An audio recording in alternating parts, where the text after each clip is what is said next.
Hi hello Telangana రాష్ట్ర ప్రజలందరికీ నమస్తే, గుడ్ మార్నింగ్, శుభోదయం. ఈరోజు మన వరంగల్ వాయిస్ తెలుగు దినపత్రికలోని మెయిన్ ఎడిషన్ వార్తా విశేషాలు ఎట్లా చూద్దాం. సో దయచేసి అందరూ ఛానల్ని సబ్స్క్రైబ్ చేసి ఒక సోషల్ మీడియాస్లో లింక్ని షేర్ చేయవలసిందిగా కోరుతా ఉన్నాం. 145 కోట్లతో మేడారంలో శాశ్వత పనులు, భక్తులకు ఎలాంటి ఇబ్బందులు కలగకుండా ఏర్పాట్లు. పంచాయతీరాజ్ శాఖ మంత్రి సీతక్క ప్రతి సంవత్సరం కోట్ల రూపాయలు తరలిస్తూ ఉంటారు. అది పోయిన మళ్ళీ చూస్తే స్మాష్ అయ్యే ఉంటాయి మళ్ళీ. సో ఖచ్చితంగా ఆ డబ్బులు వృధా కాకుండా టెంపరీ పనులు చేయకుండా పర్మనెంట్ పనులు చేసి ఇప్పటికీ అక్కడికి వచ్చినట్టు చేస్తే బాగుంటుంది. బాత్రూమ్లు పెడతారు, తూతు మాత్రంగా పెడతారు, ఆ కోట్ల రూపాయలు వెచ్చిస్తారు. ఇది మన మేడారం జాతర రాగానే మళ్ళీ తర్వాత ఆ బాత్రూమ్లే ఉంది. సో టోటల్గా ఆడ పర్మనెంట్గా బాత్రూమ్ ఏర్పాట్లు కానీ, ప్రజలకు ఇబ్బంది లేకుండా వసతులు కానీ, రూమ్లు కానీ, వాటర్ ఫెసిలిటీస్ కానీ కల్పించాలి. ఖచ్చితంగా ఈనాడు ప్రజాధనాన్ని దుర్వినియోగం కాకుండా చేస్తే బాగుంటుంది సీతక్క గారు. సో వెచ్చించండి, కానీ ఆ డబ్బులు వృధా కాకుండా చేస్తే బాగుంటుంది. గాడి తప్పుతున్న పాలన. ఇద్దరు హీరోలు ఉన్నారు చూడండి, పైసలు మూట పెట్టేది. పేద ప్రజలను ఇట్లా మొత్తం పిండి పిండి పిండి పైసలు వసూలు చేస్తుంటారు అనమాట. కంచె చేను వేస్తే అన్నట్లుగా మారిన IAS IPSల పనితీరు, లంచాల రెంపులోకి లాగుతున్న మేయర్లు, ఎమ్మెల్యేలు, రాజకీయ నేతలకు అంట కాగుతున్న అధికారులు, అక్రమార్జనదారులపై కేంద్రం నిఘా. సీన్లోకి కేంద్ర ఇంటెలిజెన్స్, లోతుగా దర్యాప్తు చేస్తున్న నిఘా వర్గాలు.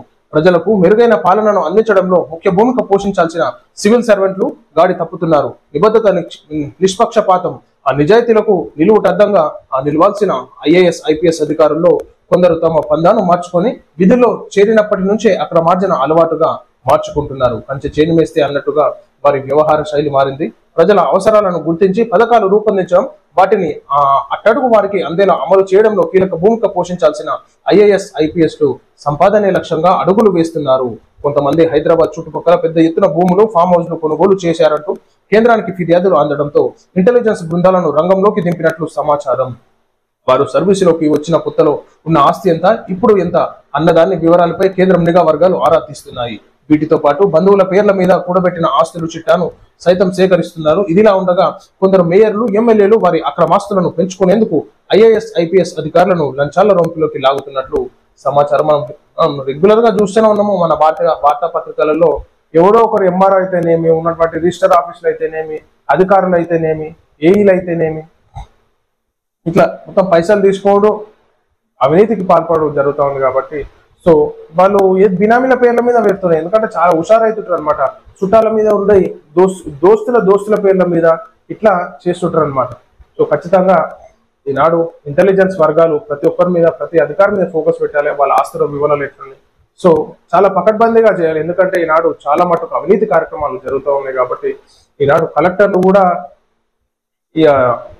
ఇలాంటి అక్రమార్జనకు భజన కొడుతున్నారు, జైలు ఎత్తున్నారు. కాబట్టి ఖచ్చితంగా ఈనాడు న్యాయాన్ని నమ్ముకున్నటువంటి పేదలకు మాత్రం న్యాయం అయితే జరుగుతలేదు. ఎందుకంటే డబ్బులు ఉండయి.